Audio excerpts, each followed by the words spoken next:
Hello students, welcome on day 19.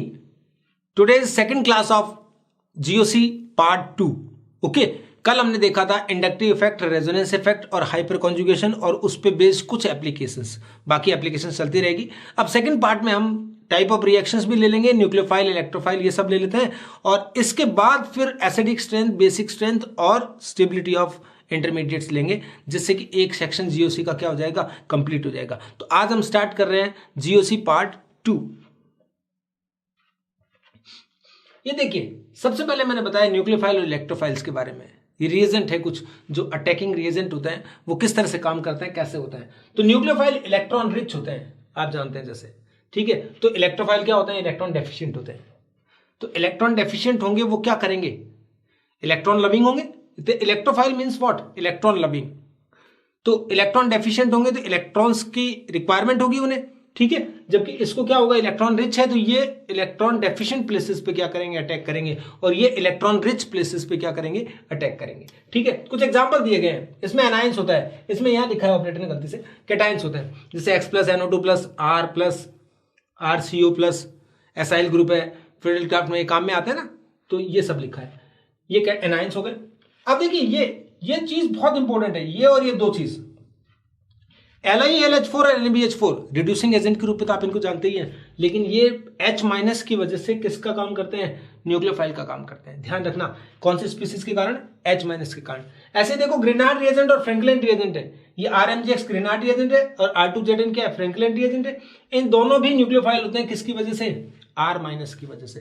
तो जब भी R- अटैक करेगा तो Gr की रिएक्शंस कौन सी होती है, न्यूक्लियोफिलिक एडिशन रिएक्शन होती है या न्यूक्लियोफिलिक सब्स्टिट्यूशन रिएक्शन होती है। अब देखिए next, neutral species containing pi electron cloud, क्या स्पेलिंग लिख दी, ये क्लाउड है, पाई इलेक्ट्रॉन क्लाउड वाले। जैसे देखिए इथीन, बेंजीन, ये आप कॉम्प्लेक्स कंपाउंड, कोऑर्डिनेशन कंपाउंड में आप देखिए बच्चों, जब एक ये देखा करते थे सैंडविच कंपाउंड कुछ ऐसे आते थे, तो डाई बेंजीन क्रोमियम होता था एक, तो ये दो बेंजीन है मान लो, और इनके बीच में एक क्रोमियम है, तो इसकी तरफ ये चार्ज ट्रांसफर करते थे, तो इसको बोलते थे charge transfer complex, di benzene chromium, sandwich compound बोलते थे, ऑर्गेनोमेटेलिक कंपाउंड की कैटेगरी में ये आते थे।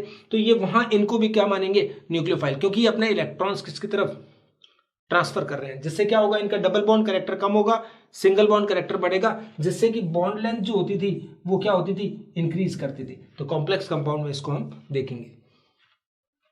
यहां देखिए इलेक्ट्रोफाइल्स हैं, तो यहां पर कैटायंस हो गए। उसके बाद इनकम्प्लीट ऑक्टेट वाले, जिनमें इनकम्प्लीट ऑक्टेट होता है सेंट्रल मेटल का, सेंट्रल एटम का, BF3, AlCl3, FeCl3, ये सब, ठीक है। Vacant d orbital containing species, जैसे SiCl4, PCl5। PCl5 देख के ऐसा लगता है तो कंप्लीट हो गया, लेकिन PCl5 में अभी भी 3D वैकेंट ऑर्बिटल्स हैं, तो ये क्या कर सकते हैं, इलेक्ट्रोफाइल हो सकते हैं, ठीक है ना। तो इनमें और इलेक्ट्रॉन की क्या है, रिक्वायरमेंट है, आ सकती है। इसमें I2 है, तो जैसे I2+I-, जैसे ये दिखाएंगे तो किस तरह से, देखो बच्चे, ये I2 है, ये I- लेकर क्या बनाता है, I3-, तो इसने इलेक्ट्रॉन्स लिए हैं, ठीक है, किससे लिए हैं, इससे, तो ये I3- बनता है, तो ये इलेक्ट्रोफाइल की तरह काम करता है। ऑक्साइड्स ऑफ नॉन मेटल्स, ये भी क्या होते हैं, नॉन मेटल के ऑक्साइड जो होते हैं वो भी क्या होते हैं, इलेक्ट्रोफाइल्स होते हैं। तो ये इलेक्ट्रोफाइल है। अब देखिए कैटायन में ये तो आ गए हैं, अब कुछ कैटायंस ऐसे भी होते हैं, Na+, Mg2+, NH4+, H3O+, लेकिन बच्चे ये ऑक्टेट कंप्लीट है इनका, ऑक्टेट कंप्लीट होने की वजह से इनको अच्छा इलेक्ट्रोफाइल नहीं माना जाता है, so they are not good electrophiles, ये हमें ध्यान रखना है, ठीक है। अब इसके बाद देखिए एक स्पीसीज इंटरमीडिएट में आएंगे, तो इलेक्ट्रोफाइल कौन से और हो सकते हैं, इसमें हमने कहा कि एनायंस जितने भी होते हैं वो होते हैं, प्लस आप ये कह सकते थे कि लॉन पेयर कंटेनिंग जो होते हैं वो भी, जैसे ROR, यहां लॉन पेयर है, NH3 है, तो इसके पास भी क्या है, लॉन पेयर है। ये sub species lone pair containing species nucleophile होती है, लेकिन दो स्पीसीज मैं आपको बता रहा हूं जो लॉन पेयर कंटेनिंग है फिर भी इलेक्ट्रोफाइल है, बहुत अच्छे से याद रखना है। जैसे देखिए CCl2, नाइट्रीन और कार्बीन, इनके इनकम्प्लीट ऑक्टेट होते हैं। नाइट्रोजन के पास देखिए 5 इलेक्ट्रॉन्स ही हैं, ठीक है, और यहां देखिए CCl2, मान लो ये इससे बॉन्ड बना लेगा, NH तो 6 हो जाएंगे, तो CCl2 के पास भी कितने हैं, 4 और 2 6 इलेक्ट्रॉन्स है, तो ये इनकम्प्लीट ऑक्टेट वाले हैं, तो लॉन पेयर कंटेनिंग होते हुए भी ये इलेक्ट्रोफाइल की कैटेगरी में आते हैं। तो ये एक इंपॉर्टेंट एग्जांपल है। ठीक है बच्चों, इसको याद रखना है। तो ये न्यूक्लियोफाइल और इलेक्ट्रोफाइल के बारे में थोड़ा नॉलेज है। न्यूक्लियोफाइल के बारे में बात जब कर रहे हैं तो एक छोटा सा टॉपिक होता है जो थोड़ा सा कॉम्प्लेक्स माना जाता है, बच्चे थोड़ा सा मुश्किल से हैंडल कर पाते हैं उसको। एक वर्ड है न्यूक्लियोफिलिसिटी एंड एक वर्ड है बेसिसिटी। ठीक है, तो बेसिसिटी और न्यूक्लियोफिलिसिटी में क्या फर्क है पहले तो मैं आपको बता दूं। जैसे देखिए बच्चे, आर एक्स है, अगर ये न्यूक्लियोफाइल का काम करेगा कोई तो वो किसके साथ जाएगा, आर के साथ जाएगा और ये एक्स माइनस को रिप्लेस कर देगा। और एक बच्चे देखिए CH3 CH2 X है मान लो, और इसमें अगर बेस का काम करेगा तो वो इसमें से क्या करेगा, एक H निकालेगा BH, तब वो बेस का काम कर रहा है। ठीक है, तो बेस का काम कर रहा है जब वो क्या कर रहा है, H ले रहा है। दोनों ही केस में वो क्या है, लॉन पेयर डोनर तो हैं। ठीक है, लेकिन अगर बेस का काम कर रहा है तो वो H निकालता है, H+ निकालता है, BH बनाता है, जबकि उस केस में वो क्या बना रहा है, एक न्यूक्लियोफाइल दूसरे को क्या कर रहा है, रिप्लेस कर रहा है। तो यहां देखिए बच्चे, पहला पॉइंट देखिए, steric hindrance is applicable in nucleophilicity while not in basicity. Basicity में स्टेरिक हिंड्रेंस एप्लीकेबल नहीं होगा, जबकि न्यूक्लियोफिलिसिटी में स्टेरिक हिंड्रेंस मैटर करेगा। यानी बड़ा हो जाएगा तो फिर उसकी लॉन पेयर डोनेट करने की टेंडेंसी जो हो जाएगी कम हो जाएगी। तो आप देखिए CH3O, RCH2O, R2, R3 जैसे जैसे जा रहा है, बेसिक नेचर तो यही होगा। जो 1 डिग्री वाले होते हैं या सुपर 1 डिग्री होते हैं वो ज्यादा एसिडिक होगा, तो उसका जो बेस होगा वो होगा। तो इस तरह से बेस तो क्या होगा बच्चे, स्ट्रॉन्ग होता जा रहा है ये। लेकिन न्यूक्लियोफिलिसिटी में ये जो स्मॉल होगा उसकी न्यूक्लियोफिलिसिटी क्या होगी, ज्यादा होगी, क्योंकि न्यूक्लियोफिलिसिटी में स्टेरिक हिंड्रेंस मैटर करता है। जहां भी साइज का चक्कर आएगा तो जो स्मॉल साइज वाला होगा वो अच्छा न्यूक्लियोफाइल होगा। ठीक है ना। अब देखिए नेक्स्ट ये पॉइंट देखिए, if donor atoms are of almost same size, मान लो बिलोंग कर सेम पीरियड के एलिमेंट है, तो सेम पीरियड वालों की साइज ऑलमोस्ट सेम होती है, तो उस केस में न्यूक्लियोफिलिसिटी और बेसिसिटी के ऑर्डर बिल्कुल सेम होंगे। देखो CH3 minus, NH2 minus, OH minus, F minus, तो इनके जब बेसिक नेचर की बात करेंगे तो यही होगा और यही न्यूक्लियोफिलिसिटी का ऑर्डर होगा। क्यों, आप बेसिक नेचर का कैसे पता कर पा रहे हैं, तो आप क्या करिए, बेसिक नेचर का बहुत सीधा सा तरीका होता है, ये दिया हुआ है तो इसके कॉन्जुगेट बना लीजिए। तो यहां पर क्या बना दिया, मीथेन, यहां क्या बन गया, NH3, ये वाटर और HF। ये बेसिक का ऑर्डर लिखना है तो पहले आप इनमें एसिडिक का ऑर्डर लिख लीजिए। पीरियडिक टेबल में लेफ्ट टू राइट जाते हैं तो एसिडिक स्ट्रेंथ बढ़ती है, तो ये कौन है, स्ट्रॉन्गेस्ट एसिड है इसमें, और ये कौन सा है, वीकेस्ट एसिड है अमंग दीज।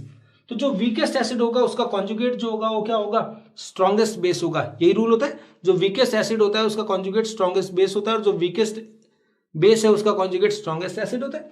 तो यहां पर ये बेस स्ट्रॉन्ग है तो ये इसके बेस पे पता कर सकते थे, क्योंकि ये सबसे वीक एसिड है तो ये सबसे स्ट्रॉन्ग बेस होगा, राइट। तो बेसिसिटी का ऑर्डर वही होगा जो न्यूक्लियोफिलिसिटी का होगा, क्योंकि कार्बन, नाइट्रोजन, ऑक्सीजन, फ्लोरीन सब एक ही पीरियड के एलिमेंट्स हैं, और जब एक पीरियड में आता है तो इसी तरह से आंसर देते हैं। ओके, इफ थर्ड पॉइंट देखिए, साइजेस डिफरेंट हो, डिफरेंट साइजेस का मतलब है कि ये कहां पर हो, पीरियड में नहीं होकर किस में हो, ग्रुप में हो, तो फिर न्यूक्लियोफिलिसिटी में क्या होगा, स्टेरिक हिंड्रेंस मैटर करेगा। मैंने छोटा सा लिखा हुआ स्टेरिक हिंड्रेंस मैटर करेगा मतलब। तो आप देखिए FCl-Bri, तो सबसे पहले तो आप बेसिक के ऑर्डर में आइए, तो ये हो गया बच्चे HF, ये HCl, ये HBr और HI। तो सबसे स्ट्रॉन्ग एसिड कौन होता है, HI, और ये सबसे वीक एसिड होता है। तो वीक एसिड है उसकी बेसिसिटी सबसे ज्यादा होगी, तो सबसे बेसिक हो गया F माइनस, नो डाउट। अब न्यूक्लियोफिलिसिटी की बात करें तो साइजेस सब अलग अलग होती है, तो मैंने बताया छोटी साइज वाला जो होगा बेटर न्यूक्लियोफाइल होगा। तो यहां पर देखिए न्यूक्लियोफाइल इन PAS, इसका मीनिंग समझिए, पोलर अप्रोटिक सॉल्वेंट, और एक है पोलर प्रोटिक सॉल्वेंट नीचे वाला। तो पोलर अप्रोटिक तो बिल्कुल वैसा ही होता है जैसे नॉर्मल वेपर स्टेट में होता है, ठीक है। तो पोलर अप्रोटिक में तो कोई फर्क नहीं पड़ेगा, तो न्यूक्लियोफिलिसिटी का ऑर्डर नॉर्मल वही होगा जो वही है बेसिक वाला था, क्योंकि इसमें तो कोई साइज का फर्क नहीं पड़ता है, F माइनस छोटा है तो वही रहेगा। तो बेस्ट न्यूक्लियोफाइल कौन होगा, F माइनस इनमें से।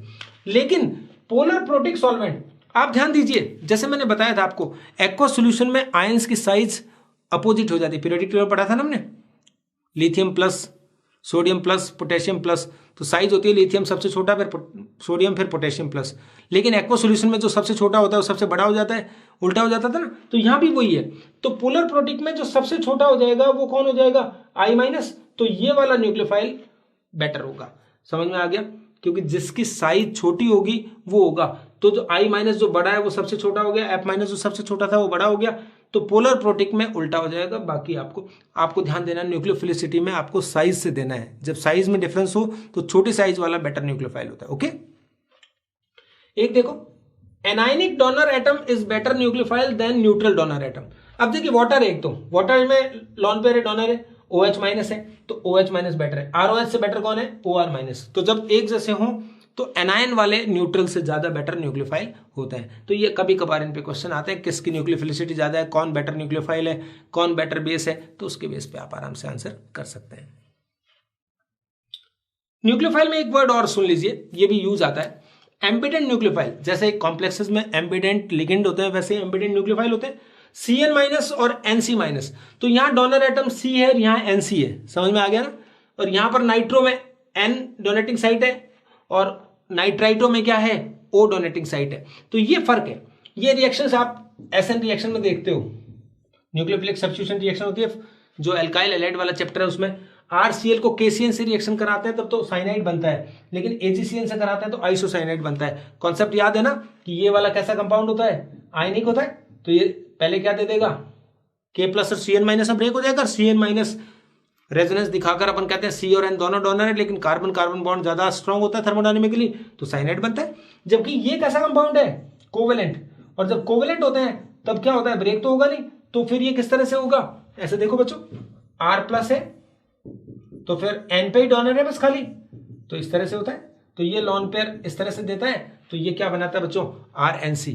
तो याद रखना पड़ेगा, KCN से साइनाइड बनता है, AgCN से आइसोसाइनाइड। ऐसे ही याद करना पड़ेगा, NaNO2 या KNO2 होगा तो ये भी कैसा है, आयोनिक है, तो आयोनिक से तो नाइट्राइट बन जाता है, और ये कोवेलेंट है AgNO2, तो इससे क्या बनता है, नाइट्रो बनता है। ये दोनों ही रिएक्शन काफी इंपॉर्टेंट रिएक्शन है, इनको याद रखना चाहिए आपको, ठीक है। एग्जाम में आता है क्या बनेगा KCN के साथ, तो बनते तो दोनों है, लेकिन मेजर प्रोडक्ट क्या माना जाएगा, साइनाइड माना जाएगा। ओके, तो ये आप एम्बिडेंट न्यूक्लियोफाइल होते हैं, जो डोनेटिंग साइट दो होती है लेकिन एट ए टाइम एक ही वर्क करती है, उनको एम्बिडेंट न्यूक्लियोफाइल बोलते हैं। उसके बाद देखिए, आज हम सब टाइप ऑफ रिएक्शंस को देख लेते हैं, ताकि जब चैप्टर में आएंगी तो हमें कोई प्रॉब्लम नहीं आए। तो हम काफी चीजें यहीं डिस्कस कर लेंगे, ताकि चैप्टर्स में हमें कम यूज करना पड़ेगा उन्हें। टाइप ऑफ रिएक्शन में फर्स्ट रिएक्शन लिया मैंने, सब्स्टिट्यूशन रिएक्शंस। सॉरी, सब्स्टिट्यूशन में क्या होता है, नॉर्मली एक कोई ग्रुप दूसरे ग्रुप, सिमिलर ग्रुप के द्वारा क्या होगा, रिप्लेस होगा, ठीक है। Nucleophilic substitution reaction, electrophilic substitution reaction, और एक एडिशन एक होगा फ्री रेडिकल सब्स्टिट्यूशन रिएक्शन। तो हम सबसे पहले कंसीडर कर रहे हैं न्यूक्लियोफिलिक सब्स्टिट्यूशन रिएक्शन, जिन्हें कौन सी रिएक्शन बोलते हैं, SN रिएक्शंस बोलते हैं, न्यूक्लियोफिलिक सब्स्टिट्यूशन रिएक्शन। ये किसके रिएक्शंस है, मेन चीज ये याद रहेगी आपको, तो बच्चों बड़ा इजी हो जाएगा टाइप पता करना। तो मैं आपके लिए क्लास बना दिए, देखिए, एल्काइल हैलाइड, अल्कोहल, ईथर और acid halide and acid derivatives. जो भी एसिड और एसिड डेरिवेटिव होते हैं, इन सब की कैरेक्टरिस्टिक रिएक्शन होती है। जैसे इन सब में क्या होगा, जैसे RL, ये जो X है, यहाँ OH है, यहां से X हटेगा, यहां से क्या हटता है OH, यहां से OR, और यहां से क्या होता है RCO के बाद कौन होता है Z, ये अलग होता है। ये सिर्फ अलग होंगे, ये लिविंग ग्रुप बोलते हैं इसे। ये न्यूक्लियोफाइल आएगा जो खुद तो उसकी जगह आ जाएगा और उसको हटा देगा, तो ये L- हटेगा, ये लिविंग ग्रुप। तो बेटर लिविंग ग्रुप कौन सा होगा, जो गुड लिविंग ग्रुप लिखा हुआ है, जो लेस बेसिक होता है, या जो स्ट्रॉन्ग कॉन्जुगेट एसिड से बना होता है। एसिड अगर स्ट्रॉन्ग होगा तो उसका कॉन्जुगेट क्या होगा, वीक बेस होगा। तो वीक बेस ध्यान कर लीजिए आप, तो FCl BrI, इनमें से सबसे बढ़िया लिविंग ग्रुप कौन सा है, I-, क्योंकि वीकेस्ट बेस है, क्योंकि HI सबसे स्ट्रॉन्गेस्ट एसिड होता है। इसी तरह यहां देखिए, इनके कॉन्जुगेट एसिड की बात करें तो इसका कौन सा होगा, HCl, ये कौन सा होगा बच्चे, RCOH, फिर ये वाटर, फिर ये क्या है ROH, और ये NH3। तो हम जानते हैं ये कौन सी नेचर है, एसिडिक स्ट्रेंथ का ऑर्डर है, HCl स्ट्रॉन्गेस्ट है इसमें, फिर कार्बोक्सिलिक एसिड, फिर वाटर, ROH और अमोनिया सबसे कम में आ रहा है। तो ये देखिए, ये सबसे स्ट्रॉन्ग एसिड है, इसका वीकेस्ट बेस हो गया ये Cl-। तो इनमें Cl माइनस जो है वो गुड लिविंग ग्रुप होगा, जिसको रिप्लेस करना क्या होगा, आसान होगा। और ClBr है तो I रिप्लेस करना क्या होगा, आसान होगा। तो ऐसे SN2 SN1 दो तरह की रिएक्शंस होगी। उनमें रिएक्टिविटी की बात जब करेंगे तो रिएक्टिविटी एक तो लिविंग ग्रुप के बेस पे होती है, तो हम चाहे SN1 और SN2 दोनों के लिए एक ऐसा एग्जांपल ले रहा हूं जो कॉमन आंसर होगा वो है RI, यही वाला एग्जांपल ले रहा हूं, RBr और RCl, तो हम कहेंगे ये वाला आंसर होगा, क्योंकि B माइनस जो है, I माइनस जो है वो क्या होगा, बेस्ट लिविंग ग्रुप होगा, जिससे उसकी रिएक्टिविटी सबसे ज्यादा होगी। अगर ये आएगा तो इसी तरह इस कैटेगरी में आ जाएगा। तो लिविंग ग्रुप के बेस पे हम उसकी रिएक्टिविटी को हम डिसाइड कर सकते हैं। ये न्यूक्लियोफिलिक सब्स्टिट्यूशन रिएक्शन को दो कैटेगरी में बनाया गया है, SN1 और दूसरा क्या है, SN2। Unimolecular nucleophilic substitution reaction, और ये कौन सी है, बाइमोलिकुलर सब्स्टिट्यूशन रिएक्शन। तो बाइमोलिकुलर और यूनिमोलिकुलर में क्या क्या देखना होता है, ये कितने स्टेप में होती है, 2 स्टेप। ये क्या हो जाती है, 1 स्टेप में होती है। इसमें ऑर्डर ऑफ रिएक्शन कितना है, नाम से दिख रहा है 1, इसमें ऑर्डर ऑफ रिएक्शन कितना है, 2। मतलब दो रिएक्टेंट है, उन दोनों पे रिएक्शन की रेट डिपेंड करेगी, जिसमें इसमें एक पे ही करेगी। क्यों, क्योंकि 2 स्टेप में होती है, उसमें फर्स्ट स्टेप जो होता है वो रेट डिटरमाइनिंग स्टेप होता है इसमें। तो इसके अंदर क्या होगा, इंटरमीडिएट कौन बनता है, कार्बोकैटायंस बनते हैं, जबकि इसमें क्या बनती है, इंटरमीडिएट ट्रांजिशन स्टेट बनती है। ठीक है, कार्बोकैटायन बनेगा, और इसमें जो रिएक्टिविटी होगी वो किस बात पर डिपेंड करेगी, स्टेबिलिटी ऑफ कार्बोकैटायन, जबकि इसमें जो रिएक्टिविटी होगी वो किस बात पर डिपेंड करेगी, स्टेरिक हिंड्रेंस पे। सही है, वहां ज्यादा क्राउड होगी तब होगा। तो इसमें ऑर्डर क्या होता है, 3 डिग्री, 2 डिग्री, 1 डिग्री और सुपर 1 डिग्री हैलाइड, इसमें यह आंसर होता है। जबकि इसमें आंसर होगा 3 डिग्री, 2 डिग्री, 1 डिग्री, और सबसे ज्यादा रिएक्टिव कौन होगा, CH3Cl। तो उसमें सुपर 1 डिग्री वाला ज्यादा रिएक्टिव होता है SN2 के हिसाब से, SN1 के हिसाब से ये होता है। इसमें क्या होता है, रेसिमाइजेशन होता है, मतलब रेसिमिक मिक्सचर बनता है, एंशियोमर्स बनते हैं। जबकि इसमें क्या होता है, सिर्फ इन्वर्जन होता है। तो अगर D है तो L बनेगा, L है तो क्या बनेगा, D बनेगा। इस तरह से ये SN1 और SN2 हम एल्काइल हैलाइड वाले चैप्टर में रिएक्शंस पढ़ेंगे सारी। उसमें एक न्यूक्लियोफाइल दूसरे न्यूक्लियोफाइल को क्या करेगा, रिप्लेस करेगा। कार्बोकैटायन की स्टेबिलिटी की जहां तक बात आती है तो कार्बोकैटायन में क्या होगा बच्चे, रीअरेंजमेंट भी होगा। ठीक है, तो रीअरेंजमेंट के बाद जो कार्बोकैटायन ज्यादा स्टेबल बनेगा उस तरह के एग्जाम्पल होंगे। अभी एक एग्जाम्पल नेक्स्ट पेज पे दे रहा हूं, एक तो एग्जांपल देता है, एक इस क्वेश्चन का आंसर देता है। तो एसएन रिएक्शन का इतना देखना है अपने को। यहां देखिए बच्चे, पहले मैं ये बता दूं फिर एग्जांपल देता हूं। RCOCl एसिड हैलाइड, ये क्वेश्चन बड़ा इंपॉर्टेंट क्वेश्चन है कि एसएन रिएक्टिविटी का ऑर्डर पूछ रहा है अब कि कौन सा ज्यादा सबसे ज्यादा रिएक्टिव होगा। एसिड हैलाइड है, एमाइड है, एस्टर है, एसिड है और एनाइट्राइड है। ठीक है, तो इसमें किस तरह की रिएक्शन होगी, देखो RCO और यहां पर क्या है बच्चे, Z, ये न्यूक्लियोफाइल आएगा और RCO के साथ तो क्या लग जाएगा, यहां न्यूक्लियोफाइल लग जाएगा और ये Z को रिप्लेस कर देगा, ऐसा होता है। तो अब आपको पता होना चाहिए कि Z जो है वो जो लिविंग ग्रुप है उनमें बेस्ट लिविंग ग्रुप कौन सा है। तो इनमें सबसे वीकेस्ट बेस होना चाहिए या किसी कॉन्जुगेट एसिड जो है उसके स्ट्रॉन्गेस्ट होना चाहिए। तो यहां देखो बच्चों, यहां कौन है, Cl माइनस, तो Cl माइनस हो गया। फिर देखो NH2 माइनस है, फिर देखिए OR माइनस है, इसमें OH माइनस है और लास्ट है OCO OR, ऐसा है। तो इनमें सबसे वीकेस्ट बेस कौन सा है, ऐसे नहीं पता लगता बच्चों। इसका तरीका यही होता है, इसका कॉन्जुगेट एसिड बनाओ, तो इसका कॉन्जुगेट एसिड क्या होगा, RCOOH। इसका कॉन्जुगेट एसिड क्या होगा, वाटर। इसका कौन होगा, अल्कोहल। इसका कौन होगा, NH3 और इसका क्या होगा, HCl। तो सबसे स्ट्रॉन्ग एसिड HCl है, 1 नंबर पे ये एसिड होता है, 2 नंबर पे कार्बोक्सिलिक एसिड आएगा, 3 नंबर पे वाटर आएगा, फिर क्या आएगा, फोर्थ नंबर पे अल्कोहल आएगा और फिफ्थ नंबर पे NH3 आएगा। तो इसी के अकॉर्डिंग काम करना है।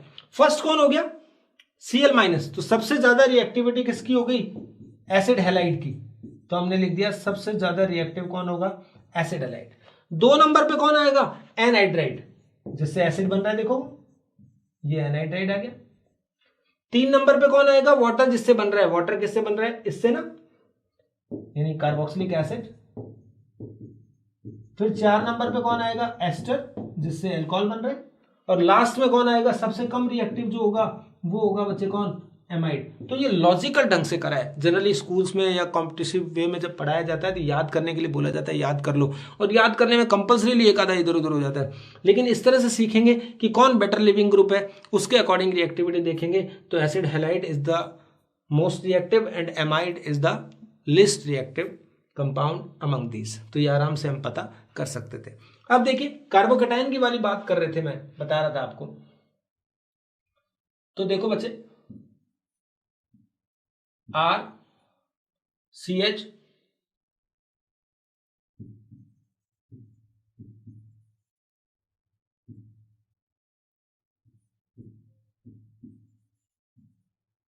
ये रिएक्शन है, और इसको अगर एक्वस केवस से रिएक्शन करानी है तो एक्वस केवस से रिएक्शन कराने पे क्या प्रोडक्ट बनेगा, तो यहां पर OH माइनस न्यूक्लियोफाइल है, इस X माइनस को ये क्या करेगा, रिप्लेस करेगा।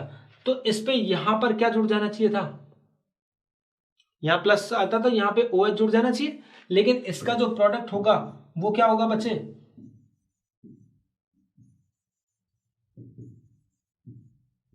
यहां पर क्या जुड़ेगा, OH।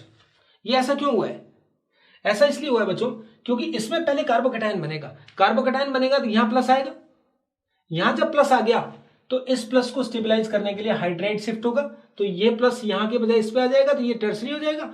तो सेकेंडरी की बजाय टर्सरी कार्बोकैटायन ज्यादा स्टेबल होता है, इसलिए इस तरह का रीअरेंजमेंट हो जाएगा हाइड्राइड शिफ्ट होकर, और ये प्रोडक्ट बनेगा। तो ये हम पढ़ेंगे जब कार्बोकैटायन का रीअरेंजमेंट देख रहे होंगे, ठीक है। तो कार्बोकैटायन का एक रीअरेंजमेंट अलग से टॉपिक लेंगे, उसमें किस तरह से कौन सा कार्बोकैटायन ज्यादा स्टेबल होता है उसकी तरफ अपन जाएंगे। 5 या 6 एग्जाम्पल होते हैं, उनको पढ़ने के बाद जिसमें साइक्लेशन भी होगा, जिसमें 5 मेंबर रिंग है तो 6 मेंबर बन जाएगी, 4 मेंबर है तो 5 बन जाएगी, वो भी देखेंगे अपन, ठीक है। तो ये कार्बोकैटायन के उसको स्टेबिलिटी को देखकर हम आराम से एसन रिएक्शन की रिएक्टिविटी को आराम से बता पाएंगे। तो एक रिएक्शन समझ में आ गई, न्यूक्लियोफिलिक सब्स्टिट्यूशन रिएक्शन, जो किसकी, अल्कोहल, ईथर, एसिड हैलाइड या एसिड डेरिवेटिव कोई भी, या अल्काइल हैलाइड की कैरेक्टरिस्टिक रिएक्शन थी। नेक्स्ट देखते हैं फ्री रेडिकल सब्स्टिट्यूशन, और लास्ट आएगा electrophilic substitution. Free radical substitution ज्यादा रिएक्शन नहीं है, ये किसकी होती है, एल्केन्स की रिएक्शन है। फ्री रेडिकल सब्स्टिट्यूशन जो है वो सिर्फ एल्केन की रिएक्शन है, जिसमें आप एक बहुत पॉपुलर रिएक्शन देखते भी हैं, CH4 प्लस क्या होता है, Cl2। सनलाइट में आप ऐसी रिएक्शन कराते हैं तो ये क्या बनता है, CH3Cl, और प्लस क्या बन जाता है बच्चे, HCl। ऐसी रिएक्शन होती है। तो मीथेन का क्लोरीनेशन कराया गया है। अब देखिए फ्री रेडिकल सब्स्टिट्यूशन हो चाहे फ्री रेडिकल एडिशन हो, ऐसी रिएक्शन हमेशा 3 स्टेप में कंप्लीट होती है। आपको याद होगा ये क्या बोलते थे हम, चेन इनिशिएटिंग स्टेप में क्या होता है, फ्री रेडिकल जनरेट होता है। जैसे Cl2 था तो ये फ्री रेडिकल जनरेट करता है, Cl प्लस Cl, ये फ्री रेडिकल बन गया। फर्स्ट स्टेप हमेशा चेन इनिशिएटिंग में फ्री रेडिकल जनरेट होता है। सेकंड स्टेप होता है चेन प्रोपेगेशन स्टेप, जिसमें फ्री रेडिकल रिएक्शन करके रिएजेंट पे अटैक करके नया फ्री रेडिकल बनाएंगे और एक कंपाउंड बनाएंगे, फिर वो फ्री रेडिकल वापस दूसरे वाले रिएजेंट पे अटैक करेगा, और ये प्रोसेस तब तक चलता रहेगा जब तक कि रिएजेंट ऑलमोस्ट कंप्लीट नहीं हो जाए। और लास्ट होगा चेन टर्मिनेटिंग स्टेप, उसमें वो जितने भी फ्री रेडिकल जो बच गए अब वो सब आपस में रिएक्शन करके रिएक्शन ओवर हो जाती है। तो दूसरा स्टेप क्या बताएं अपन, चेन प्रोपेगेशन स्टेप, प्रोपेगेट करना मतलब, ठीक है ना। चेन प्रोपेगेशन में क्या होगा, ये जो Cl फ्री रेडिकल है अब ये मीथेन पे अटैक करेगा ऐसे,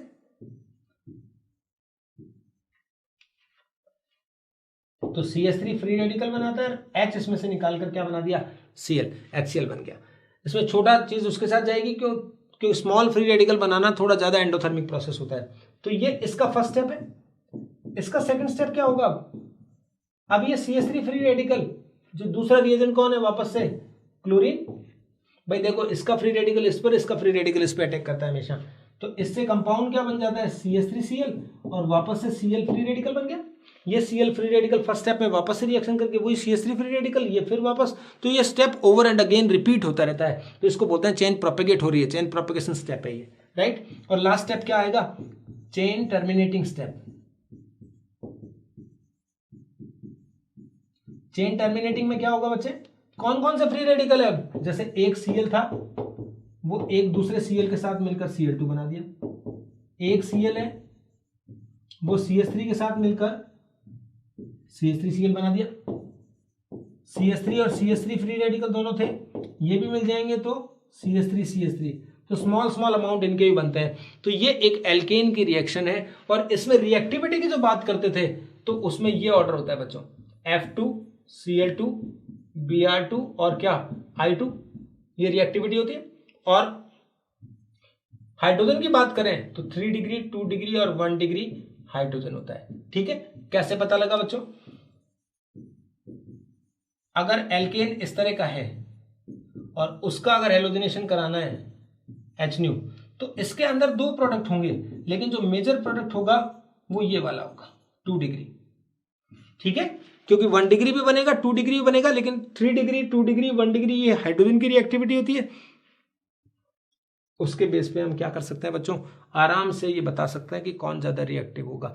F2 की रिएक्शंस थोड़ी एक्सप्लोसिव होती है, इसलिए इसको डार्क में ही करा लिया जाता है, बाकी सभी रिएक्शंस नॉर्मली चलती है, ठीक है। तो क्लोरीन और ब्रोमीन से ये एल्केन का हाइड्रोजन रिप्लेस कराकर उसमें हेलोजन लाया जाता है। इसमें अगर Cl2 एक्सेस में लेंगे तो ये रिएक्शन क्या होती रहेगी, H को और रिप्लेस करती रहेगी, CH2Cl2 फिर क्लोरोफॉर्म और फाइनली CCl4 तक जाती है। तो ये रिएक्शन है free radical substitution, okay. Third आती है electrophilic substitution reactions. Electrophilic substitution reaction किसकी कैरेक्टरिस्टिक रिएक्शंस है, बेंजीन और डेरिवेटिव या एरोमेटिक कंपाउंड्स की कैरेक्टरिस्टिक रिएक्शन है। बड़ी नॉर्मल रिएक्शन देखिए, ये बेंजीन कंपाउंड है, उस पर एक इलेक्ट्रोफाइल का अटैक दिखाना होता है, तो यहां पर H है, यहां पर E जुड़ जाता है और ये इस तरह से डॉट डॉट डॉट डॉट, ये प्लस, ये वैलेंट रिएजेंट बोलते हैं या एरिनियम आयन भी बोल सकते हैं। एक बार इंटरमीडिएट बनता है और बाद में क्या होता है बच्चों, बस ये E उस पर जुड़ जाता है और ये H प्लस अलग हो जाता है, H प्लस किसी के साथ चला जाएगा और कोई रिएजेंट होगा उसके साथ। तो ये इलेक्ट्रोफिलिक, मतलब इसमें क्या हुआ बच्चे, ये चार्ज इधर आया तो ये इलेक्ट्रोफाइल इस तरह से इस पर जुड़कर एक इंटरमीडिएट बनाता है, बाद में इलेक्ट्रोफाइल जुड़ गया। यहां पर कोई प्रॉब्लम नहीं आई हमें, क्या, क्यों, आप यहां ये जोड़ा है, इसकी जगह कोई बच्चे अगर ऐसे करते आप कि ये वाला प्रोडक्ट बनाते तो भी कोई प्रॉब्लम नहीं थी, क्यों, इलेक्ट्रोफाइल बेंजीन में कहीं भी जुड़ सकता है, एनीवेयर। रीजन क्या है, बिकॉज क्या सेम है बच्चों, इलेक्ट्रॉन डेंसिटी सेम एवरीवेयर।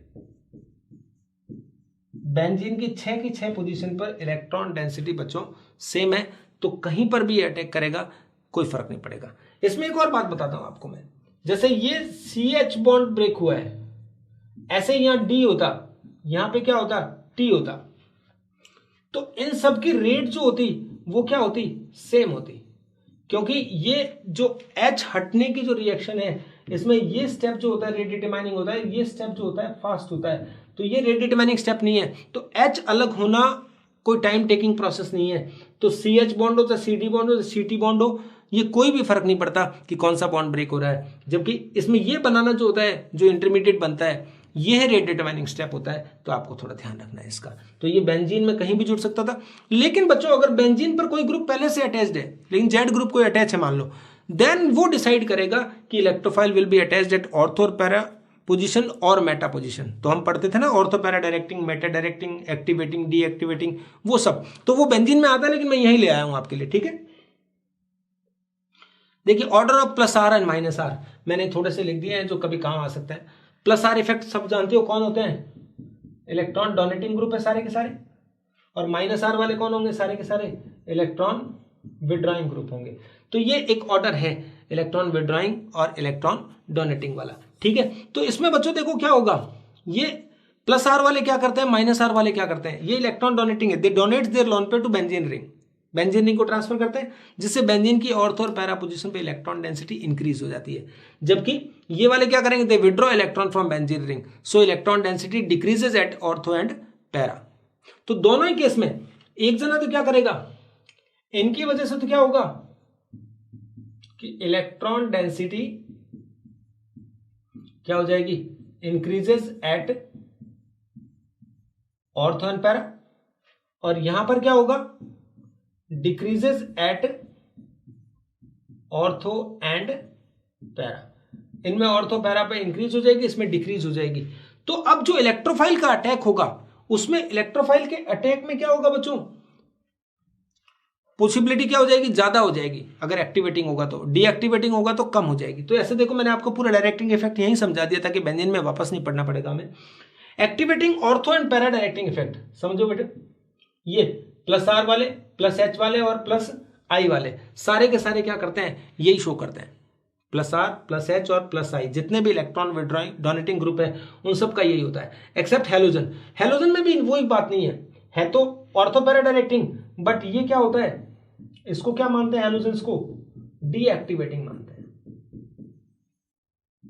तो एक अलग से याद करना पड़ता है कि halogens are ortho para directing but deactivating. Reason क्या देते हैं, देखिए रीजन देने से पहले मैं आपको बता दूं, जो ऑर्डर ऑफ डोमिनेंस होता है वो ये होता है, इस ऑर्डर में काम करते हैं। कोई भी ऑर्डर कुछ भी निकालना हो, जो आपको reactivity, acidic nature, basic strength, anything, resonance effect को सबसे पहले अपन अप्लाई करते हैं। अगर वो नहीं है तो हाइपर कॉन्जुगेशन देखते हैं, और वो भी नहीं है तो फिर इंडक्टिव इफेक्ट के बेस पे अपन क्या करते हैं, आंसर करते हैं। ठीक है, तो ये सब बात आई। यहाँ plus R plus H plus I मैं तीनों समझाऊंगा आपको। ठीक है, तो ये ऑर्डर होना चाहिए। हेलोजन के केस में डीएक्टिवेटिंग है, तो इसका रीजन क्या दिया जाता है, इसका रीजन ये दिया जाता है कि माइनस आई जो हेलोजेंस का है वो क्या करता है, डोमिनेट्स प्लस आर इफेक्ट। तो यहां पर minus I effect plus R को डोमिनेट कर रहा है, इसलिए उसकी रिएक्टिविटी उसने कम कर दी, मतलब वो डीएक्टिवेटिंग माना जाता है। बाकी रिएक्शन ऑर्थो पैरा से देनी होती है, क्योंकि लॉन पेयर है तो ऑर्थो पैरा से रिएक्शन आएगी, लेकिन रिएक्टिविटी में इसको पीछे कंसिडर करेंगे, अभी मैं एग्जांपल में बताऊंगा आपको। अब मैं इसको बताना चाह रहा हूं, प्लस आर प्लस एच और प्लस आई, ये क्या होता है, ऑर्थो पैरा डायरेक्टिंग क्यों है। कई बार ये क्वेश्चन पूछा जाता है तो बच्चा ये क्या आंसर देता है कि ortho para directing resonance effect की वजह से है, जबकि ऐसा नहीं है।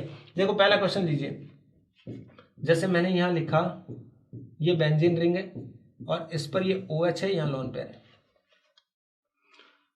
तो जिन पे भी लोन पेयर होता है वो सब क्या होते हैं, अपना लोन पेयर इस तरह से बेंजीन को ट्रांसफर करता है, ये इलेक्ट्रॉन यहां ट्रांसफर होगा। तो एक रेजोनेटिंग स्ट्रक्चर बना के दिखाता हूं, बाकी मैंने रेजोनेंस में समझा दिया था आपको। ये रहेगा, यहां माइनस आ गया बच्चे, और ये क्या आ गया OH, और O पर क्या आ गया बच्चे प्लस। इस तरह से कंटिन्यू चलते हैं। तो इसकी वजह से क्या होगा, ऑर्थो पे फिर पैरा पे फिर वापस ऑर्थो पे क्या आएगा, माइनस साइन आएगा। माइनस साइन आएगा तो इलेक्ट्रोफाइल का अटैक उस माइनस पे ज्यादा अच्छे से हो पाएगा, मोर एक्टिवली हो पाएगा। That's why it is called activating effect. Okay, तो ये तो एक्टिवेटिंग समझ में आ गया। तो ये किसकी वजह से है, ड्यू टू प्लस आर। ठीक है, अच्छी बात है। सेकेंड एग्जाम्पल लेता हूं, देखो मैं, अगर यहां पर बच्चों क्या लिखा हुआ है, CH3, मिथाइल, इथाइल, ये सब आते हैं, तो क्या होता, तो देखो आप, इसमें जो इफेक्ट होगा वो इस तरह से होगा, ये C के 2 H तो यहां है, और एक H ने अपना सिग्मा इलेक्ट्रॉन यहां ट्रांसफर करके डबल बॉन्ड बनाया है, तो यहां माइनस आया है। ठीक है, तो ये इस तरह का हो गया। इसको बोलते हैं कौन सा इफेक्ट, प्लस H इफेक्ट के कारण। ये भी एक्टिवेटिंग है, लेकिन ये किसके कारण है, प्लस H के कारण है। इसमें देखो बच्चों, जितने भी ये ग्रुप होंगे, चाहे CH3 हो, चाहे C2H5 हो, या CH2 के साथ कुछ भी अटैच हो, इलेक्ट्रॉन विड्रॉइंग और डोनेटिंग डजंट मीन, जिसमें भी अल्फा हाइड्रोजन होंगे उन सब में प्लस H इफेक्ट लगेगा और उसकी वजह से एक्टिवेटिंग होगा। ठीक है, इसी तरह बच्चों देखो, ये भी CH डबल बॉन्ड CH2, और इवन कौन सा ग्रुप, फिनाइल ग्रुप जो होता है वो भी, ये भी क्या माना जाता है, एक्टिवेटिंग माने जाते हैं। एक रिंग दूसरी रिंग के एक्टिवेट कर देती है। तो ये इतने ग्रुप हैं, इन सब का ortho and para directing effect है। बाकी तो आप जानते ही हो, जिनमें OH है, NH2 है, वो तो ऊपर ऑर्डर में लिखा ही था, तो ये सब आएगा। थर्ड केस देखिए,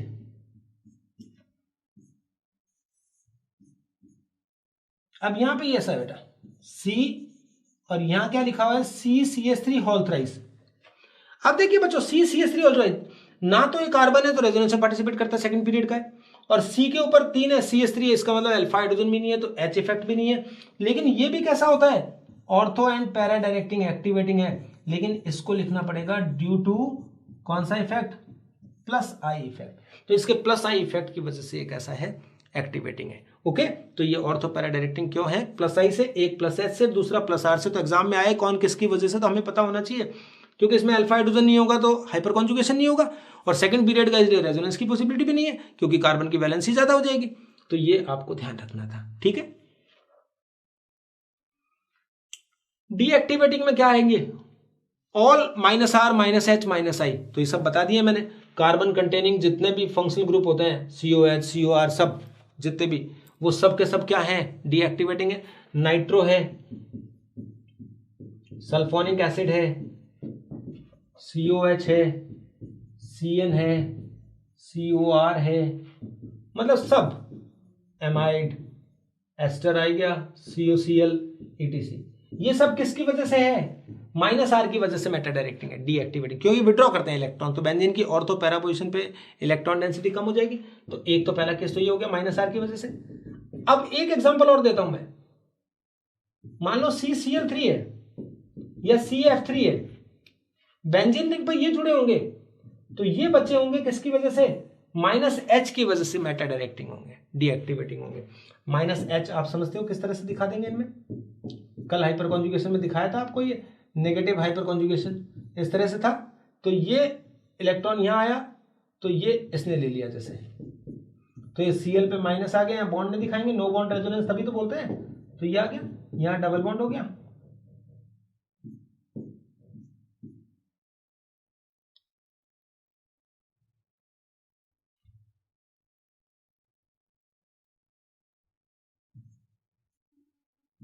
और यहां माइनस आ गया, आगे प्लस आ गया, ठीक है, ये प्लस आ गया तो डीएक्टिवेटिंग हो गया।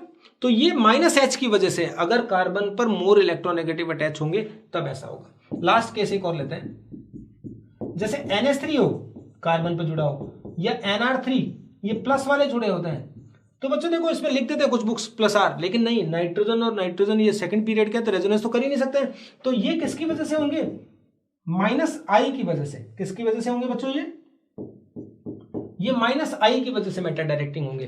तो अलग अलग रीजन है, कोई माइनस आर की वजह से, कोई माइनस एच की वजह से, कोई माइनस आई की वजह से, ठीक है, तो ये मेटा डायरेक्टिंग है। Order of electron density in benzene ring, जब ये क्वेश्चन पूछा आपसे CH3 CG3 CT3, अब देखो बच्चों यहां पर H है तो अल्फा हाइड्रोजन माना जाता है, H को भी, D को भी, T को भी, तो कौन सा वाला सबसे ज्यादा, तो है तो प्लस, तो ये कौन सा इफेक्ट होगा इसमें, प्लस H। अब हाइपर कॉन्जुगेशन का ऑर्डर क्या होता है, हाइपर कॉन्जुगेशन के ऑर्डर में ये होता है बेटा, आपको बताया था मैंने, इंडक्टिव में तो T का ज्यादा होता है, फिर D होता है, फिर H का 0 होता है, तो H का 0 होता है उस हिसाब से याद है हमें, तो हाइपर कॉन्जुगेशन का ऑर्डर ये होता है, तो सबसे ज्यादा प्लस H इफेक्ट किसमें होगा, इसमें, तो इलेक्ट्रॉन डेंसिटी बेंजीन की सबसे ज्यादा कौन बढ़ाएगा, यही वाला बढ़ाएगा। नेक्स्ट देखते हैं CCT3, अब यहां अल्फा हाइड्रोजन नहीं है, लेकिन ये होते क्या हैं, सब के सब एक्टिवेटिंग होते हैं, ऑर्थो पैरा डायरेक्टिंग होते हैं, तो ये एक्टिवेटिंग है तो ये इलेक्ट्रॉन डेंसिटी इंक्रीज तो करेंगे, लेकिन यहां देखिए बच्चों इसमें कौन सा इफेक्ट लगेगा, फिर इसमें कौन सा इफेक्ट लगेगा, प्लस आई। तो आई इफेक्ट में क्या होता था, H D और क्या T, ये आई इफेक्ट, प्लस आई में ये ऑर्डर होता था, H का सबसे कम फिर D T, तो यहां T वाले का सबसे ज्यादा होगा, तो आंसर ऐसा आएगा। अगर यहां पर H होता तो उल्टा आंसर देते अपन, ठीक है। अब यहां देखिए तीसरा ऑप्शन NH2OH, तो देखिए NH2 और OH में से किसका प्लस आर ज्यादा होता है, ये प्लस आर मैक्स है, ये उससे कम होता है, ये कौन सा है, माइनस आर है, ये है तो प्लस आर बट कैसा है, डीएक्टिवेटिंग है, तो सबसे ज्यादा रिएक्टिव कौन हो गया, यही वाला, फिर OH, फिर बेंजीन, ये कम करेगा, और ये NO2 सबसे ज्यादा कम करेगा, तो रिएक्टिविटी माइनस आर वाले कम करते हैं, प्लस आर वाले क्या करते हैं, बढ़ाते हैं। तो क्लियर कट अपन आराम से बता पाएंगे किसकी रिएक्टिविटी ज्यादा है किसकी कम है, ठीक है। अब देखिए कुछ क्वेश्चंस आते हैं, जब 2 प्लस आर वाले या 2 से ज्यादा प्लस आर वाले होंगे तो क्या कौन डोमिनेट करेगा, मोर प्लस आर वाला जो होगा उसके अकॉर्डिंग अपन प्रोडक्ट बनाएंगे। जब 2 माइनस आर वाले होंगे तो तो मोर माइनस आर वाला, मैं not only minus R plus R की बात कर रहा हूं, एच भी है तो आर वाला डोमिनेट करेगा। दो प्लस आर के हैं तो ज्यादा प्लस आर जिसका होता है उसके अकॉर्डिंग प्रोडक्ट बनेंगे। दो माइनस आर वाले हैं तो जिसका ज्यादा माइनस आर है उसकी वजह से प्रोडक्ट बनेंगे। और एक प्लस आर एक माइनस आर है तो किसकी वजह से बनेंगे? प्लस, क्योंकि ये तो नहीं होगा, क्योंकि प्लस आर वाले इलेक्ट्रॉन डेंसिटी बढ़ाते हैं तो उसी के अकॉर्डिंग होगी रिएक्शन। तो ये आपको एक ध्यान रखना है कि किस तरह से काम होना है, किस वजह से कैसे कैसे प्रोडक्ट बनने हैं, उसका आप नेक्स्ट क्वेश्चन मैंने आपके लिए बनाए। देखो अब आप इलेक्ट्रोफाइल का अटैक करा रहे हैं तो आपसे पूछा जा रहा है कितने प्रोडक्ट्स बनेंगे, पॉसिबिलिटी क्या है। मैं ये नहीं पूछ रहा हूं कि कौन ज्यादा होगा कौन कम बनेगा, अभी पूछ रहे हैं कि टोटल नंबर ऑफ प्रोडक्ट कितने बनेंगे जब इलेक्ट्रोफाइल अटैक करेगा। तो यहां पर देखिए कौन कौन है, ये इसका कौन सा इफेक्ट है प्लस एच, और इसका कौन सा इफेक्ट है बच्चे प्लस आर। तो बताइए कौन डोमिनेटिंग होगा? आर डोमिनेटिंग होगा, ये डोमिनेटिंग नहीं होगा। क्लियर है? तो अब आप इसको भूल जाइए मिथाइल को, अब आप उस NH2 के अकॉर्डिंग करिए। NH2 है ऑर्थो पैरा डायरेक्टिंग, तो एक तो कहां जुड़ना चाहिए इस ऑर्थो पे, और एक कहां जुड़ना चाहिए इस पैरा पे। इसका एक ऑर्थो तो ब्लॉक है तो वहां तो आएगा नहीं, तो इसके कितने प्रोडक्ट बन गए बच्चे? दो प्रोडक्ट बन जाएंगे।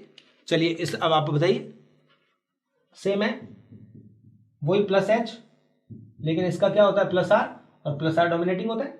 तो इसमें कौन कौन सी पॉसिबिलिटी है? इस ऑर्थो पे, इस ऑर्थो पे और इस पैरा पे। तो इसके कितने प्रोडक्ट बन जाएंगे बच्चे? तीन प्रोडक्ट बन गए। इसका देखिए अगेन ये प्लस आर, ये क्या है प्लस एच,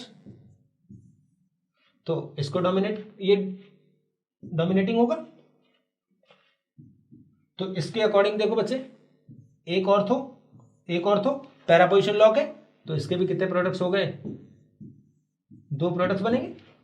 लास्ट वाला और देखिए एक एग्जांपल और दिया है, इसमें माइनस आर है, इसका भी माइनस आर है। अब माइनस आर का ऑर्डर याद करिए, NO2 का हाईएस्ट होता है माइनस आर, अगर जो नॉर्मल आता है जो, ठीक है। तो माइनस आर सबसे ज्यादा NO2 का है, तो इसके अकॉर्डिंग होगा, इसके अकॉर्डिंग नहीं। बच्चों ये नहीं है कि प्लस आर ज्यादा वाला हो तो माइनस आर कम वाला हो, माइनस आर भी जिसका ज्यादा होगा उसके अकॉर्डिंग प्रोडक्ट बनेंगे। अब ये NO2 कैसा है मेटा डायरेक्टिंग, तो इसकी मेटा पोजीशन कौन कौन सी होगी? एक तो ये मेटा पोजीशन है इसकी, और एक कौन सी मेटा पोजीशन है ये वाली। तो इसके भी कितने प्रोडक्ट बनेंगे बच्चों? दो प्रोडक्ट बनेंगे। ऐसे नहीं है कि इसके अकॉर्डिंग बना दो इसके अकॉर्डिंग बना दो, उनमें से दो या तीन हैं, दो हैं, जितने भी हैं उनमें से जो मोर इफेक्टिव होगा उसके अकॉर्डिंग प्रोडक्ट्स बनते हैं। ठीक है, तो इसके दो प्रोडक्ट बना दिए मैंने। मेजर प्रोडक्ट, अब उसी चीज को मैं मेजर पे ला रहा हूं। ठीक है, यहां देखिए Cl2AlCl3 हेलोजिनेशन कराना, मतलब Cl अटैच कराना है। पता है ना बेंजीन की 5 रिएक्शन, नाइट्रेशन है, तो इसमें क्या जुड़ा हुआ? मिथाइल, और इसमें इथाइल। मिथाइल और इथाइल में किस पे अल्फा हाइड्रोजन ज्यादा है? इस पे ना। तो ये प्लस एच जो है वो क्या होगा? मोर होगा इसका। इसका भी प्लस एच है, इसका भी प्लस एच है, लेकिन इथाइल और मिथाइल में 3 एच है, इसमें 2 ही एच है अल्फा हाइड्रोजन, तो इसके अकॉर्डिंग होगा। तो इसके अकॉर्डिंग अब कौन सी जगह बनती है? पैरा तो लॉक है इसकी, तो कौन सी पोजीशन बचती है? ऑर्थो। तो इसमें ऑर्थो पोजीशन पे आप क्या कर दीजिए, ये तो ऐसे रखिए, किसी भी ऑर्थो पोजीशन पे आप एक Cl लगा दीजिए, तो ये इसका मेजर प्रोडक्ट होगा। नेक्स्ट देखिए COOR कार्बन कंटेनिंग है, तो इसका कौन सा इफेक्ट होगा? माइनस आर, लेकिन O से अटैच है तो ये लोन पेयर है इसके पास, तो इसका कौन सा होगा बच्चों? Plus R. तो इसको हटाइए, किसके अकॉर्डिंग होगा? आर के अकॉर्डिंग। पैरालॉक है तो इसमें भी क्या आएगा? ये पैरा तो COOR लॉक है ना यहाँ, तो यहां पर बच्चों क्या होगा? इसकी ऑर्थो पोजीशन पे कौन आ जाएगा? नाइट्रो। बस आपको ये देखना होता है ऑर्थो पैरा, फिर अगर दोनों पोजीशन बनने लायक होगी तब अपन देखेंगे कौन सा मेजर बनेगा। ठीक है, इसमें तो यही बनेगा। ऐसे दो और एग्जांपल है, ये बहुत इंपॉर्टेंट एग्जांपल है। देखिए लोग यहां देखिए बच्चों, दो बेंजीन रिंग है, इस बेंजीन में इधर CO से जुड़ा हुआ है, इसका मतलब कौन सा इफेक्ट होता है? Minus are.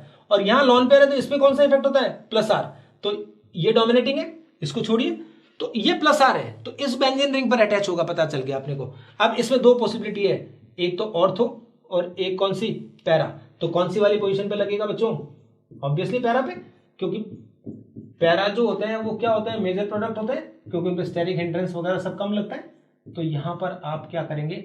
इस इलेक्ट्रोफाइल को इस पैरा पोजीशन पे अटैच कर देंगे, ये मेजर प्रोडक्ट हो गया। ये सेम फिर ऐसे आए, ये लोन पेयर है, इस बेंजीन रिंग से जुड़ा हुआ है, तो कौन सा इफेक्ट हो गया? Plus R. इसको मत देखिए, यहां देखिए, ये CH2 है, अल्फा हाइड्रोजन है, तो इसका इफेक्ट कौन सा हो गया? Plus H. तो प्लस आर और प्लस एच में से कौन ज्यादा डोमिनेटिंग होता है? Plus R. ये प्लस आर के पास अब एक तो बच गया ये ऑर्थो पोजीशन, ठीक, इसकी इधर वाली ऑर्थो लॉक है, और एक कौन सी हो गई, पैरा। तो ऑर्थो पे होगा तो स्टेरिक हिंड्रेंस लगेगा, तो पैरा पोजीशन पे बना दीजिए। तो बच्चे जो इलेक्ट्रोफाइल आएगा वो इस जगह पर आएगा, ठीक है।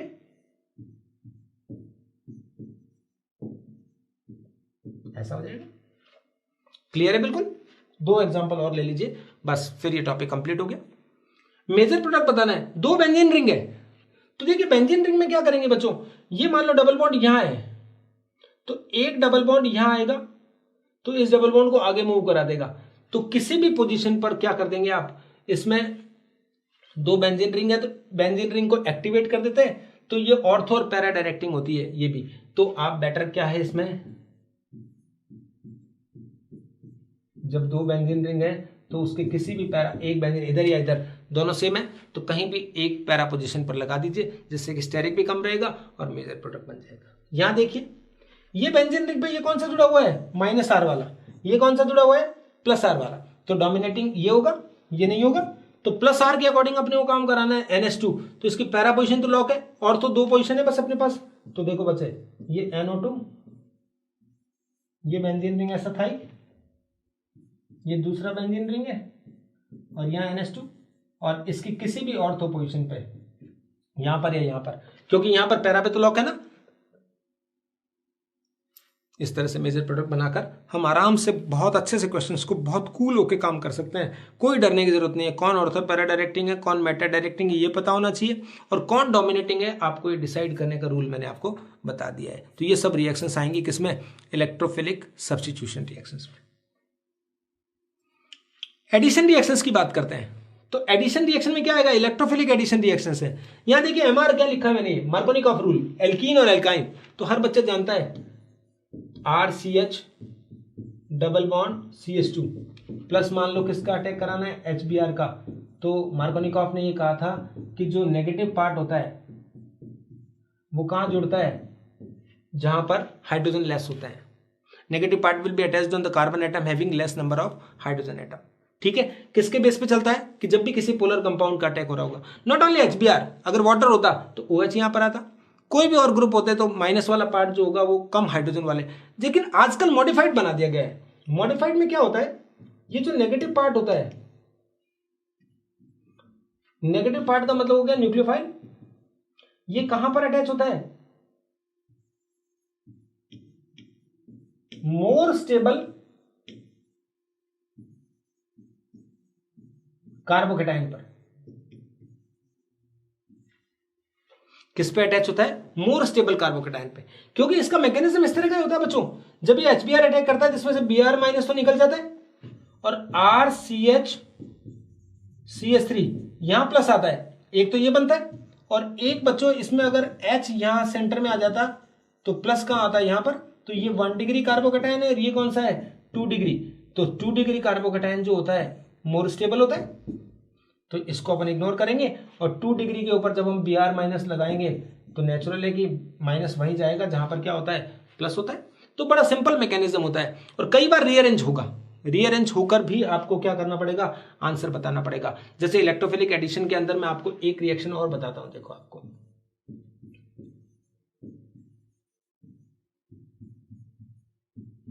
ये देखिए बच्चों, इस पर HBr का अटैक कराना है, तो देखो बच्चों यहां H आएगा तो प्लस यहां आएगा, यहां H आएगा तो यहां प्लस आएगा, तो 1 डिग्री 2 डिग्री है, तो ये कौन सा डिग्री है, 1 डिग्री, और ये कौन सा डिग्री है, 2 degree.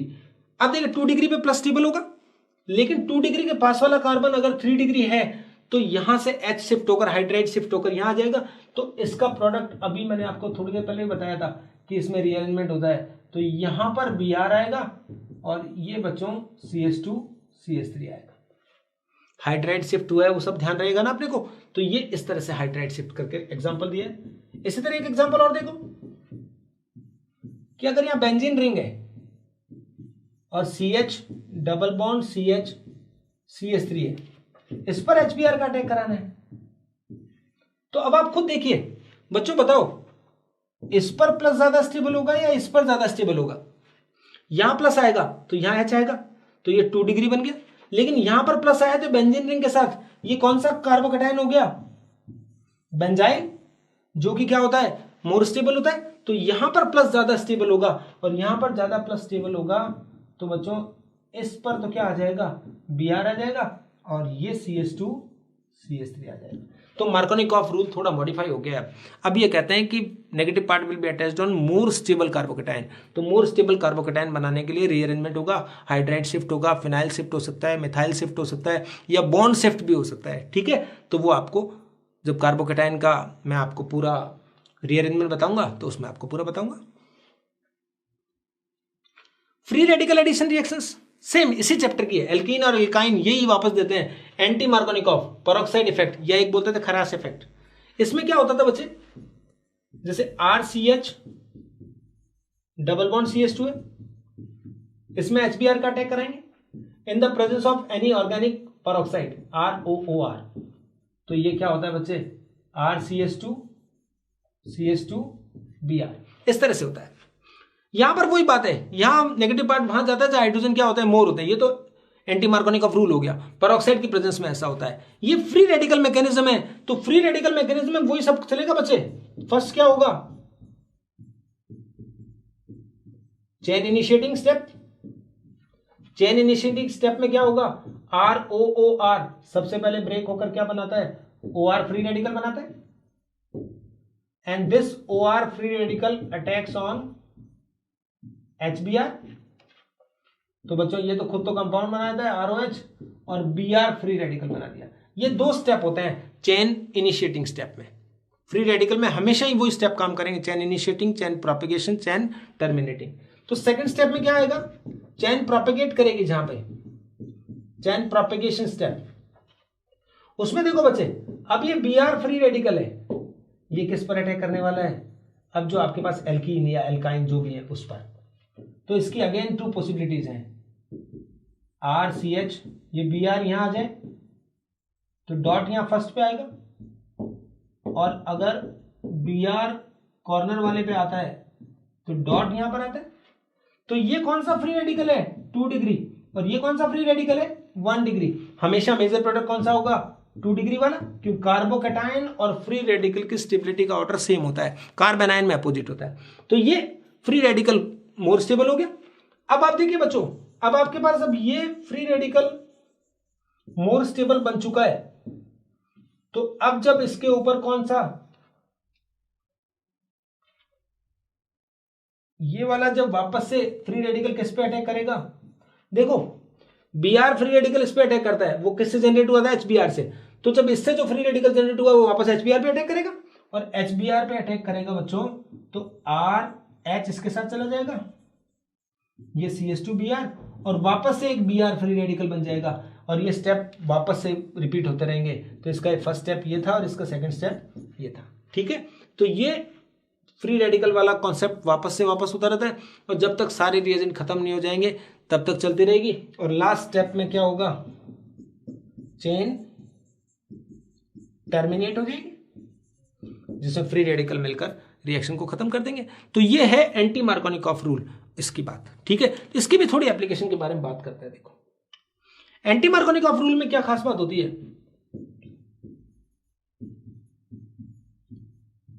This is applicable for HBr only. ये क्वेश्चन कई बार आता है कि HBr के लिए एप्लीकेबल होता है, क्यों, तो हम क्या कहते हैं, देखो बेटा HF, HCl, HBr और HI, ये बॉन्ड एनर्जी होती है इनकी, बॉन्ड स्ट्रेंथ।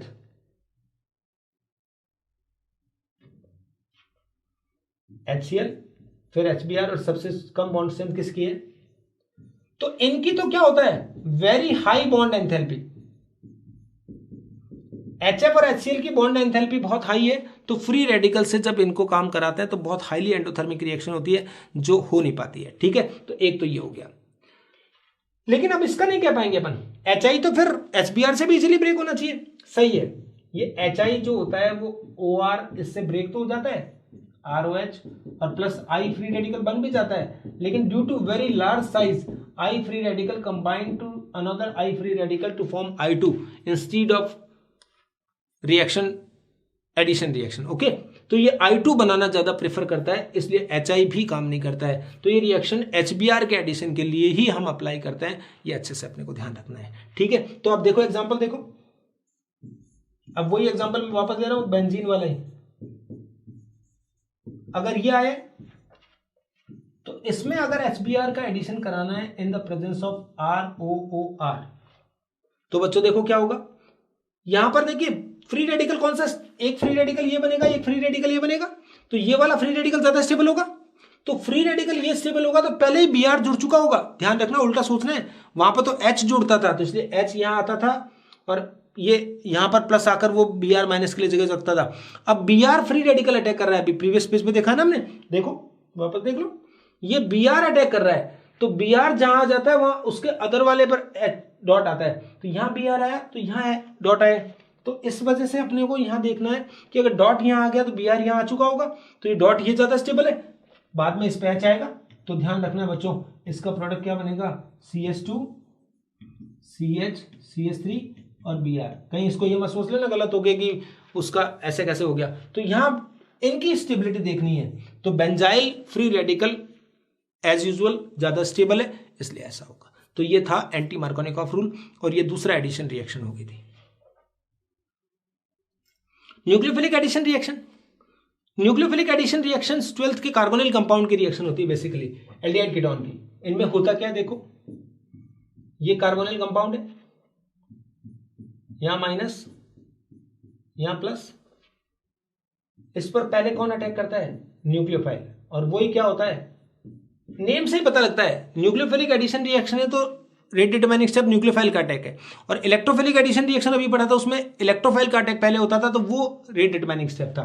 तो इसमें क्या होगा बच्चे, O पे माइनस आएगा, मान लो यहां पर क्या जुड़ गया Nu, और बाद में इसमें इलेक्ट्रोफाइल जुड़ता है, ये रिएक्शन फास्ट होती है, ये स्लो रिएक्शन थी, तो अब इस पे क्या हो जाता है, ये न्यूक्लियोफाइल O के साथ E जुड़ जाता है, ये न्यूक्लियोफिलिक एडिशन रिएक्शन है।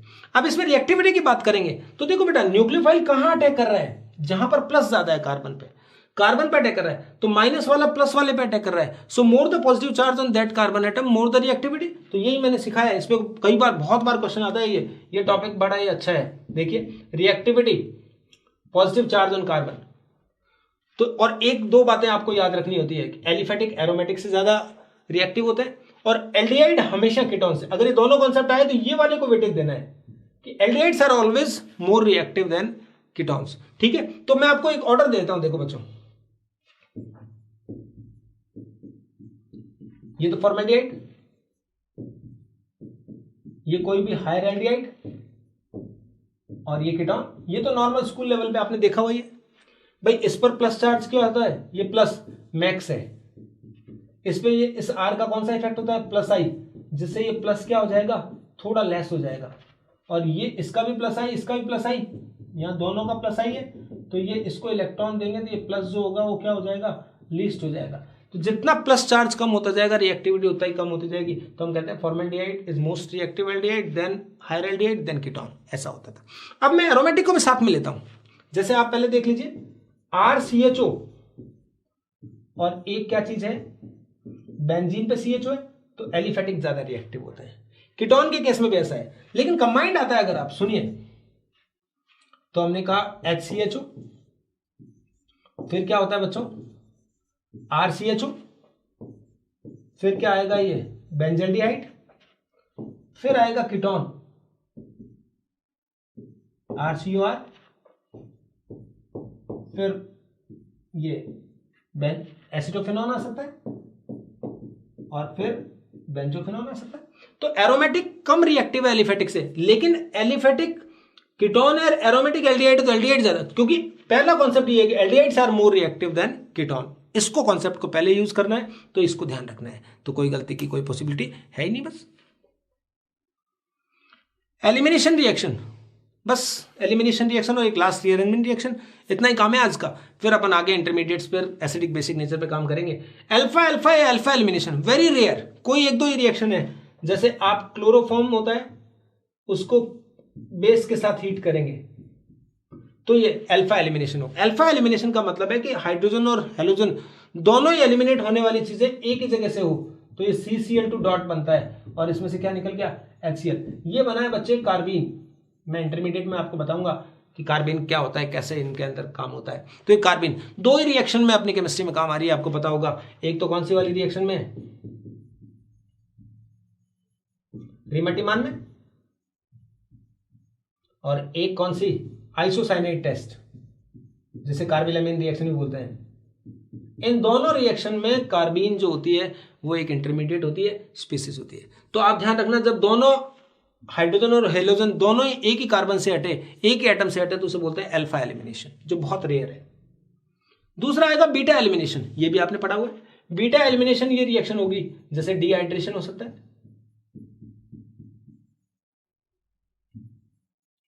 डीहेलोजिनेशन हो सकता है, डीहाइड्रोहेलोजिनेशन हो सकता है, जिसमें भी डी लगा रहता है ना ऐसे। डीहाइड्रेशन मतलब क्या, वाटर का रिमूवल, डीहेलोजिनेशन मतलब हेलोजन का रिमूवल, और हाइड्रोहेलोजन मतलब HX का रिमूवल। अब इसमें केमिस्ट्री में सबसे अच्छी बात क्या होती है कि आप याद कर लो कौन कराता है ये डिहाइड्रेशन। डिहाइड्रेशन करने के लिए जनरली कोई स्ट्रॉन्ग एसिड होता है, तो कंसंट्रेटेड H2SO4, वैसे बहुत सारे हैं, H2SO4, H3PO4, Al2O3, KHSO4, P2O5, बहुत सारे हैं, लेकिन अभी अपन देखते हैं अल्कोहल का कराते हैं तो कंसंट्रेटेड H2SO4। डीहेलोजिनेशन कराना होता है तो जिंक के साथ हीट करते हैं अपन एल्काइल लाइट में, और डीहाइड्रोहेलोजिनेशन कराना होगा तो हम एल्कोहलिक KOH या फिर क्या ले सकते हैं, उससे स्ट्रॉन्ग होता है NaNH2 सोडामाइड, ये सब हैं। तो ये बीटा एलिमिनेशन होती है। नॉर्मल रिएक्शन इस तरह से दिखते हैं, देखो बच्चों, CH3, ये मान लो यहां X है और ये H है, ये अल्फा कार्बन से H हटेगा, बीटा कार्बन से H, बीटा इधर वाला भी हो सकता था। और जब इसको आपने किसके साथ, एल्कोहलिक KOH के साथ हीट किया है, तो ये जहां से दो कार्बन से हटते हैं उनके बीच में क्या लग जाता है बच्चे, और एल्कीन का फॉर्मेशन हो जाएगा। अगर ये अल्कोहल होता तो कंसंट्रेट H2SO4 लेते, उससे काम हो जाता। ठीक है, तो ये बीटा एलिमिनेशन का एक काम है। इसके अंदर एक इंपॉर्टेंट एग्जांपल बताता हूं, देखो आपको, CH3 CH Br CH2 CH3, 2 bromobutane है। 2 ब्रोमोब्यूटेन को आप एल्कोहलिक KOH के साथ हीट कर रहे हैं,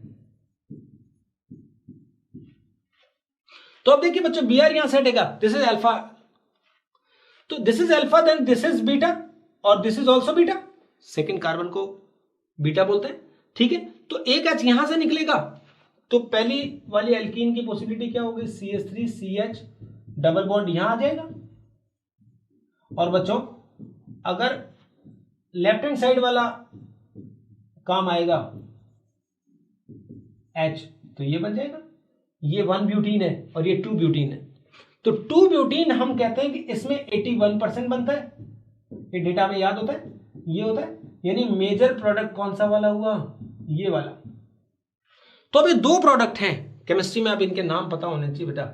ये कौन सा प्रोडक्ट है जो बना है, जो मोर स्टेबल एल्कीन बनता है, सेजेप प्रोडक्ट है, और जो ये बना है ये है हॉफमैन प्रोडक्ट। तो यहां पर जब भी डीहाइड्रोहेलोजिनेशन होता है तो हमेशा सेजेप प्रोडक्ट बनता है, सेजेप प्रोडक्ट मेजर प्रोडक्ट होता है। तो इसमें कौन सा रूल होता है, एक सेजेफ, या इसी को बोलते हैं जेटसेव रूल। जेटसेव रूल क्या कहता है कि if 2 or more alkenes are formed by beta elimination, then alkene containing more number of substituted alkyl group is formed as a major product। और इसको छोड़िए, आप तो एक याद कर लीजिए, जिसमें अल्फा हाइड्रोजन क्या होंगे, मोर होंगे, वो वाली एल्कीन जो होगी ज्यादा बनेगी। मोर सब्स्टिट्यूटेड अल्काइल ग्रुप का मतलब उसमें 2 मिथाइल है, जिसमें एक इथाइल ग्रुप ही है, तो वो वाली क्या होती है, ज्यादा बनती है। तो ये था सेजेव रूल, जिससे कि एलिमिनेशन रिएक्शन समझ में आती है। कब हॉफमैन बनता है तो आगे अपन ये भी देखेंगे। Last and final thing, rearrangement reaction. नाम से ही पता लग रहा है कि कोई नया रिएजेंट ना ऐड होगा, ना निकलेगा, ना रिप्लेस होगा। यहां पर क्या होगा, उसी कंपाउंड के अंदर ही कुछ ऐसा होगा। तो दुनिया की सबसे पहली ऑर्गेनिक रिएक्शन जो यूरिया फॉर्मेशन की थी, जिससे वॉलर ने किया था, और उससे ब्राजीलियस का जो वाइटल फोर्स थ्योरी जो था उसको सेटबैक मिला था और वो हट गया था, तो उसमें यूरिया फॉर्मेशन था। तो यूरिया के लिए क्या करते थे, यूरिया में अमोनियम साइनेट जो बीच में बना था उसका रीअरेंजमेंट होकर यूरिया बनता है। ये है रीअरेंजमेंट। तो रीअरेंजमेंट में कुछ भी नहीं हुआ, नए एक ही कंपाउंड के अंदर पोजीशन बदली है बस। या ऐसा ही कुछ आता था, देखो जैसे ब्यूटेन है, नॉर्मल ब्यूटेन, एल्केन के अंदर ये आइसोब्यूटेन में बदल जाता था, या हेक्सेन लेते थे तो वो पेंटेन में बदल जाता, तो मिथाइल। तो ब्रांच जो होता है वो, सॉरी नॉन ब्रांच ब्रांचों में बदल जाता है, मोर ब्रांच होता है तो ब्रांच होता है तो मोर ब्रांचों में बदल जाता है। कौन लेते थे अपन, एनहाइड्रस AlCl3 और HCl के साथ जब हीट करते थे तो ये इस रिएक्शन को आइसोमेराइजेशन बोलते थे, बट इसमें हुआ वही है, रीअरेंजमेंट ही हुआ है। तो isomerisation is also known as rearrangement. तो ये बेटा सारी रिएक्शंस थी जिनको आप अच्छे से एक बार अच्छे से देख लीजिए, ताकि जब चैप्टर अपन स्टार्ट करें तो उनमें बहुत जल्दी हम रिएक्शंस को कर पाएँ, कवर कर पाएँ। तो जो मैंने पढ़ाया उसको नोटिस कर लीजिए, और उसमें जो काम आएगा, क्वेश्चन जितने बनेंगे वो सब आपके लिए बना दूंगा मैं। कुछ फॉलोअप क्वेश्चन दिए मैंने, देख लीजिए। Reaction of SO3 easier in, तो आपको इलेक्ट्रोफिलिक सब्स्टिट्यूशन रिएक्शन की रिएक्टिविटी से बात करना है। NO2 मेटा पे किस पे जुड़ेगा ये बताना है। What is the correct decreasing order of reactivity carbonyl compound वाला, यानी न्यूक्लियोफिलिक एडिशन रिएक्शन का ऑर्डर आपको बताना है। नेक्स्ट देखिए, पाइरिडीन है, number of conjugated electrons are बताने हैं आपको, पिछले वीडियो का है ये। लिविंग टेंडेंसी का ऑर्डर बताना है, इसी वीडियो का है। और which one is an electrophile, आपको बताना है इनमें से कौन इलेक्ट्रोफाइल है। ठीक है, तो इसको आप अच्छे से पढ़ते रहिए और बच्चे बहुत स्ट्रांगली काम करिए। केमिस्ट्री में जो मैं कंटेंट दे रहा हूं आपको, ये 100% रिलायबल है। आपको मैं कोई शॉर्टकट नहीं बता रहा हूं, मैं आपको सब चीजें बता रहा हूं बस मेरे वे में, जिससे कि आपको मैं सब कवर करा सकूं। तो बस आपको डॉक्टर बन के रहना है, दिमाग में फीड रखिए और कंटिन्यू मेहनत करते रहिए। God bless you.